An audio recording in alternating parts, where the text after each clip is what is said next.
So malapit na natin silang i-wet feed. Maybe sa susunod na linggo, wet feeding na po sila at for sure, mas lalo pa pong gaganda yung kanilang paglaki at pagbuka ng kanilang mga katawan. Mga kasikin, isang magandang hapon po sa ating lahat. Panibagong video, syempre panibago na pong kaalaman at impormasyon ang ibabahagi po namin sa inyo. Ito pa rin yung Ultimate Kasikan, Ken Montesilio po.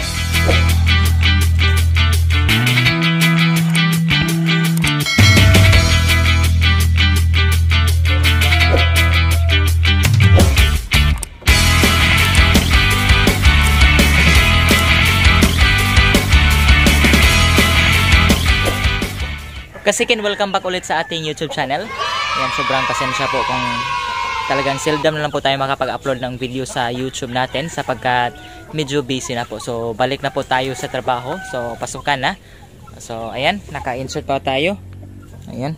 So, galing pa tayo sa trabaho at talagang kumuha po kami ng video, hindi po para may upload, but again, we are so much excited po at sobrang nasiyahan lang po talaga kami sa resulta, kaya hindi po pwedeng hindi namin ito ibahagi po sa inyo. Kung naalala nyo mga kasikan, meron tayong krinos po na basilan at saka shamo. So yung shamo hookline natin, krinos natin sa ating basilan po. At ngayon, nasa 3 weeks old na sila, malapit na silang mag-month old at sobrang laki po talaga nila. Kaya sobrang excited natin, sobrang saya at ipapakita po namin sa inyo kung gaano na sila kalaki. So tara, samahan niyo po ako. So bali mga kasiken, bagong gupit din tayo. Ayan, sapagkat again pasukan na. So bali tayo po ay nagtuturo kaya wala po talaga tayong masyadong oras sa pagbablog kasi nga sa ating trabaho. So ngayon talagang kukunin natin itong video na to para makita po ninyo na ayan ito po sila. So kalalagay lang po natin ng patuka sa kanila. So ngayon nga po pala ang nagbibigay ng patuka or ang nagpapakain sa ating mga alaga is yung papa ko po. Every morning ako yung nagpapatuka but every hapon si papa na sapagkat meron po tayong trabaho. Ngayon, nung akin silang i-check, wala na silang patuka kaya binigyan ko at wala na rin silang patubig, so bibigyan ko sila mamaya. So ayan na po ang ating 3 weeks old. Kung napapansin nyo, sobrang lalaki, sobrang gaganda. So meron dyang 2 piraso na shamo, yun pong dalawa, ayan yung gold at saka yung talisayin. So ito po mga black, ayan pure basilan po ito, basilan shamo na cross. Ayan, so tingnan natin ang malapitan. Ayan, sobrang laki po ng kanilang mga paa at ang mga mukha sobrang gaganda. Okay, 3 weeks old pa lang yan kasiken, sobrang lalaki na po talaga. So may mga nag-inquire na po sa atin kung meron ba tayong mga sisiw ng basilan o daga ng shamo. Unfortunately meron sana, but hindi po natin sila i-out or ibibenta. Gagawin natin sila mga materyales. So hopefully merong mga babae dito. Sa tingin ko mga stag ito lahat, but again sobrang lalaki.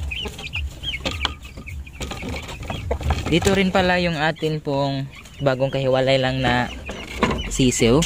Ayan, so nasa 2 weeks old na po sila. So shamo po yan. Yan, may mga itim sapagkat sisiw po yan ng ating black tanaka. Pasensya po kung medyo madilim na po yung ating video ngayon sapagkat ang oras po natin ay malapit na pong mag alas 6 ng gabi. So ang out po natin is 5 PM at again babiyahe pa tayo ng mga around 15 minutes bago darating dito.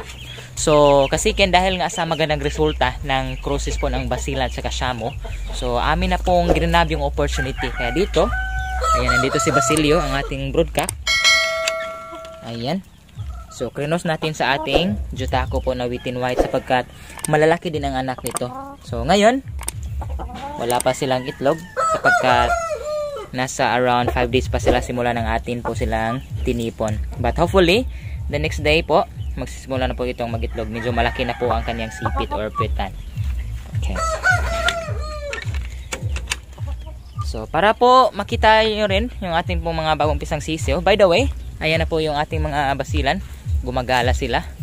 Sa ngayon po ay hindi pa natin ito na ayos ang ating bako dito. So, lalagyan natin yan ng net papunta doon para dyan yung ma-range natin yung ating mga basilan. But ayan po sila. Ayan, sobrang natural po na kumakain ng mga damo, mga malalaki na. Iwan ko kung nasan yung isang stag natin. Kompleto pala sila. Ayan, 6 na piraso. So every night dyan sila matutulog sa puno ng mangga na namatay dahil po yan sa nagdaang bagyo. Ayan, sobrang lalaki na po talaga nila. Okay. So dito yung ating mga sisiw na shamo ng atin pong ipakita sa inyo na nagtutukaan ng mga balahibo. Ayan, medyo maliit na lang sila, naibenta na natin yung iba. So nakapagbenta na tayo ng 2 pares po. Ayan, ang gaganda po nila, mga kanawayon po. At dito meron tayong inahin na namisa. Ayan, pure dome po na inahin. Ayan po. Ayan. So hindi lang natin malapitan ng maayos. Okay. So hopefully po ay magiging maganda yung resulta po ng ating bagong cross na basilan at saka shamo wheaten white. Ito nga pa pala yung ating hook line. Hindi pa natin ma-breed muli sapagkat ayan, nag-molt po siya. So nagpapalit ng balahibo. Maybe on November or in November or December magagamit na natin yan muli. And then ang ating Thor, ayan, nag-molt din. So and then meron tayo dito mga ready to breed. So next project natin ito, i-cross natin ito kay Basilio. So magpo-produce po tayo ng pure po Basilan Blues using po our Indian Shamu Asil na Tanaka Blues. So 3-week cruises na po natin ito kapag na-cruise pa natin ito sa Basilan, but hopefully maganda pa rin ang resulta. Okay, so ayun na mga kasiken, sobrang ganda po talaga ng resulta ng cruises po ng Shamu at saka Basilan. So hopefully is marami pa tayong ma-produce at hopefully kasiken ay nag-enjoy na naman kayo sa panibago naming video. So ikaw, kung bago lang napadaan sa ating YouTube channel, again, please do consider subscribing at pakihit ng notification button. Huwag niyo pong kalimutang i-hit para po patuloy kang updated sa panibago namin mga video. Kasiken, salamat at sorry po talaga kung medyo matagal po kami makapag-upload. Hanggang dito lang aming video. Maraming salamat po at see you when I see you. Ayan, pinainom na natin sila kasiken.